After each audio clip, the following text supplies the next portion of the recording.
Since you are such a trailblazer, let me put the question a different way, because at, in the early stages of your career, I mean, even a person as ambitious and as accomplished as you might not have been fully confident that you will make it all the way to the top. So was there a point in your career where you felt inside you that you will make it all the way? Was it the point where you were made president of the board of, or took a board member of Pepsi? Can you think of, on hindsight, one point where you thought, look, I am now in a position where I can truly make it as an Asian woman to the corner office?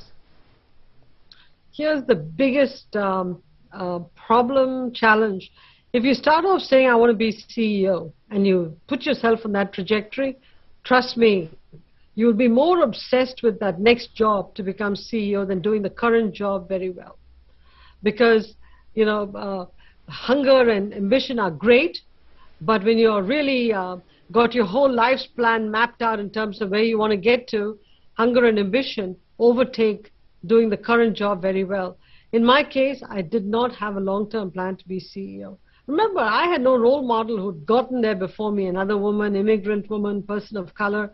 So it was not at all in my frame of reference. I was just focused on doing the current job very, very well.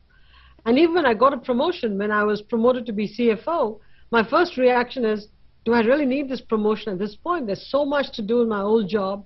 Why don't I do it for some more years to, you know, position the company in a much better place? And so I don't know if the ambition in me, whether I had that kind of ambition. The only ambition I had was do the current job well. The rest will take care of itself.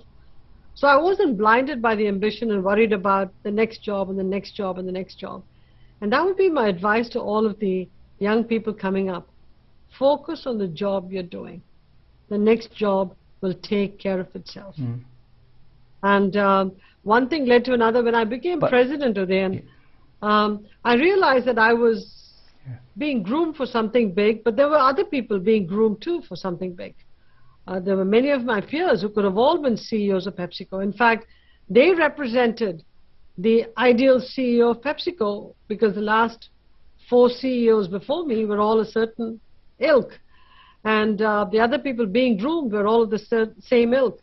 So I didn't think about the CEO job. I thought about being the best president of PepsiCo, the best president and CFO of PepsiCo that I could be. And I threw myself into the job I had to get done. And I was surprised when I was told that I was the choice. So, you know, for better or for worse, they picked me. And in retrospect, as you write the book, you say, yeah, you know, based on all the experiences and my contributions, I can understand why they picked me. But at that point, you didn't really think about being CEO. Yeah.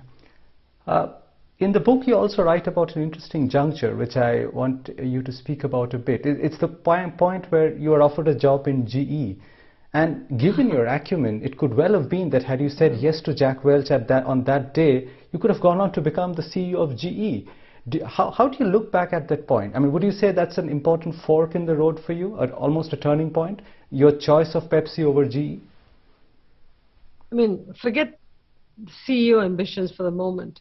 GE was much more a company that I would have been familiar with because of technology and, you know, heavy equipment, because I'd been working with Assia Brown Boveri and Motorola. So GE would have been a coming together of the technology and the heavy equipment businesses that I'd been working on.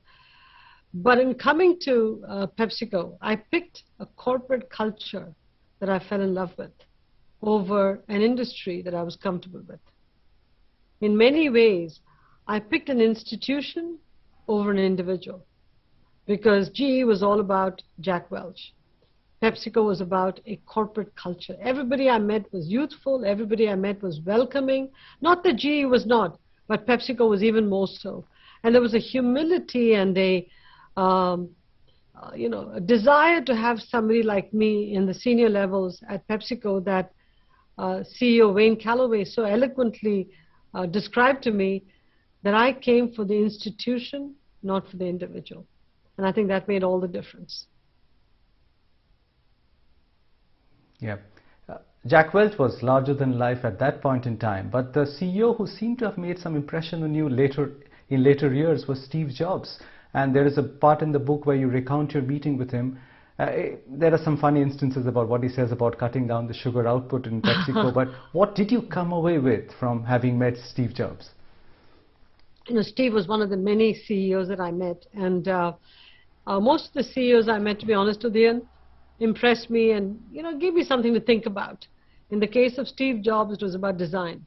I mean, Steve Jobs was clearly one of those iconic founder CEOs who stepped out and came back, and, you know, he was as creative and as smart as he ever was. And there he was talking to the new CEO of PepsiCo and telling her how she should radically rethink the company. But he wanted me to put design at the core of everything because he thought design drew consumers to your products. Design evoked passion for people towards your business and your products and your brands. So he was talking to me about design in ways that I had not been, ever been talked to before. And so if I built a design capability in PepsiCo, hired Mauro Porcini, and then design helped us remake PepsiCo, I would give Steve Jobs a lot of the credit for sort of getting my consciousness going in this whole topic of design. But for Steve Jobs, I wouldn't have bought that design book and given a copy to all my executives and made them really engage with design. So, you know, he got me going. He has his own unique style, which I loved, but he got me going.